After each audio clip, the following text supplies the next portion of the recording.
మరియు ఫరో, దేవుడు ఇదంతయు నీకు తెలియపరచను గనుక నీ వలె వివేక జ్ఞానములు గల వారెవరునూ లేరు. హల్లెలూయా. ఇతని వలె దేవుని ఆత్మ గల మనుష్యుడు ఎవరైనా ఉన్నారా అని మాత్రమే అనట్లేదు. ఫరో మరలా ఏమంటున్నాడు, దేవుడు ఇదంతా నీకు తెలియపరచాడు గనుక నీ వలె వివేక జ్ఞానములు కలవారెవరు కూడా లేరు యోసేపు. రాజు గురించి ఇక్కడ ఒక భజన పాడే టీం వచ్చి రాజును గురించి పాడట్లేదు. రాజు సింహాసనం వదిలి కిందకు వచ్చి యోసేపు దగ్గరకు వచ్చి మాట్లాడుతూ యోసేపు గురించి పాట పాడుతున్నాడు ఫరో. యోసేపు గురించి అంటూ ఉన్నాడు, దేవుని ఆత్మగల ఇలాంటి మనుష్యుడు ఎవరు లేరు. అంత మాత్రమే కాదు, దేవుడే ఇదంతా నీకు తెలియపరిచాడు కాబట్టి నీ వలె వివేక జ్ఞానమును కల వారెవ్వరూ లేరు అని యోసేపు గురించి మరలా యోసేపుతోనే చెప్తూ ఉన్నాడు. ఆదికాండము 41:40 ఏమంటూ ఉన్నాడు, నీవు నా ఇంటికి అధికారివై ఉండవలెను. Thou shalt be over my house, you Joseph. Pharaoh called Joseph and something happened. And now Pharaoh is saying to Joseph, you shall be over my house. Hallelujah. And according unto thy word shall all my people be ruled. Only in the throne I will be greater than you, my dear Joseph. You shall be over my house. My dear Joseph, I want you to be over my house. And according to thy word shall all my people be ruled. Only in the throne I will be higher than you. నీవు నా ఇంటికి అధికారివై ఉండవలెను, నా ప్రజలందరూ నీకు విధేయులయ్యుందురు. అనగా నా ప్రజలందరినీ నీవు ఏలెదవు, నా ప్రజలందరూ నీకు విధేయులై ఉంటారు. సింహాసన విషయంలో మాత్రమే నేను నీకంటే పైవాడనై ఉంటాను, మిగిలన్నిటి విషయంలో నీవే పైవాడుగా ఉంటావు యోసేపు అని యోసేపుతో ఒక గొప్ప మాటను, I think this is more than a word, I think this is a declaration from king Pharaoh towards Joseph. Hallelujah. ఇది రాజు యొక్క నిర్ణయం, రాజు యొక్క శాసనం, రాజు యొక్క తీర్మానం ఏంటో తెలుసా? యోసేపు, నా ఇల్లంతటి మీద నీవు అధికారివై ఉంటావు, నా ఇంటి వారందరి పైన నీవు ఏలుబడి కలిగి ఉంటావు, నా ప్రజలందరినీ నీవు ఏలెదవు, వారు నీకు విధేయులై ఉంటారు.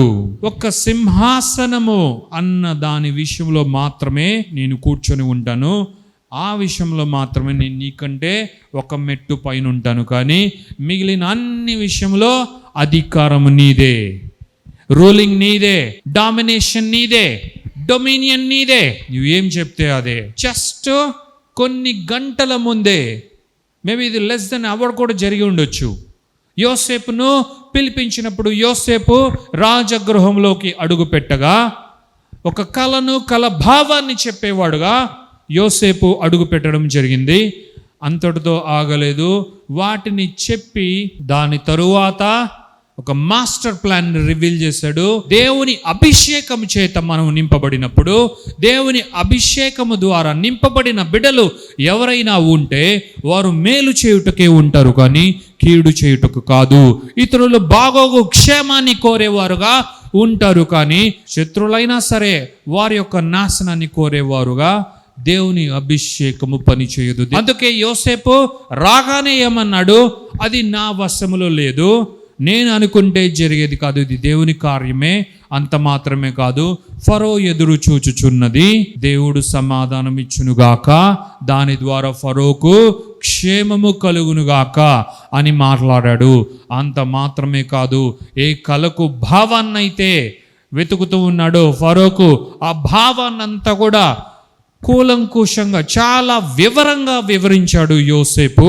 అంత మాత్రమే కాదు, ఈ యొక్క 7 సమృద్ధిగా పంట పండు సంవత్సరములను గూర్చి, అలాగే 7 కరువు సంవత్సరములను గూర్చి వివరిస్తూ ఏ విధముగా రాజు తన పరివారము, తన దేశమంతా కూడా సంరక్షింపబడాలో, ఆ యొక్క ధాన్యాన్నంతా సమకూర్చుకోవాలో, దానంతటిని గూర్చి ఒక గ్రేట్ ప్లానింగ్ని యోసేపు ఒక మాస్టర్ ప్లానర్గా ఫరోకు ఇచ్చాడు. హల్లెలూయా. వెంటనే ఫరో ఏమన్నాడు? దేవుని ఆత్మ కలిగిన ఇలాంటి మనుష్యుడు ఎవరైనా ఉన్నాడా? ఇంత వివేక జ్ఞానములు కలిగిన వాడు ఎవరున్నారు అసలు మన దేశంలో? ఇంత జరుగుతున్నా సరే యోసేపు ఏం చేశాడు తెలుసా? Joseph was depending upon God, he humble himself. యోసేపు దేవుడు పంపిస్తే వచ్చాడు, రాజు పిలవనంపిస్తే వచ్చాడు,